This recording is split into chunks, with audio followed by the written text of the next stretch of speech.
ગુજરાતના અરવલ્લી જિલ્લામાં ગોળીબારની ઘટના સામે આવી છે। ભિલોડાના ભાણમેર ગામમાં વરઘોડામાં દરમિયાન ફાયરિંગ કરવામાં આવ્યું હતું। નિવૃત્ત પીએસઆઈ કનૈયાલાલ બરંડા અને તેમના દીકરા વૈભવ સર્વિસ રિવોલ્વરથી 5 થી 6 રાઉન્ડ ફાયરિંગ કર્યું હતું, જેમાં 3 લોકો ઇજાગ્રસ્ત થયા છે।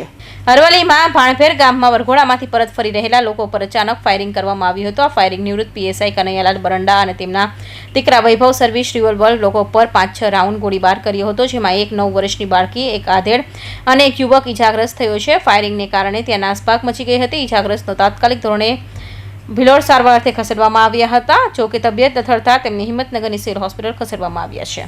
હું ભાણમેર ગામનો છું। બરંડા ભુરજીભાઈ રાવજી મારા ભાઈ છે, મારા પપ્પા છે અને મારી છોકરી છે।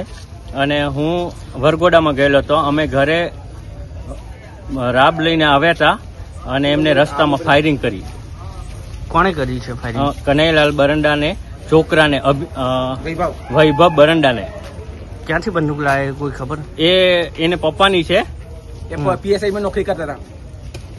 એને પીએસઆઈ માં નોકરી સર્વિસ કરીને રિટાયર થયેલા છે અને એને પપ્પાની બંદૂક એને છોકરા જોડેથી એને છોકરાને ફાયરિંગ કરી, વૈભવ બરંડાને।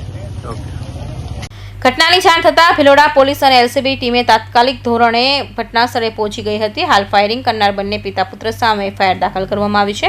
પ્રાથમિક માહિતી અનુસાર હુમલાનું કારણ જૂની અદાવત હોવાનું સામે આવ્યું છે। જોકે સમગ્ર મામલે પોલીસે સ્થાનિકોના નિવેદન નોંધી વધુ તપાસ હાથ ધરી છે। Bureau report, Hind TV news, Surat.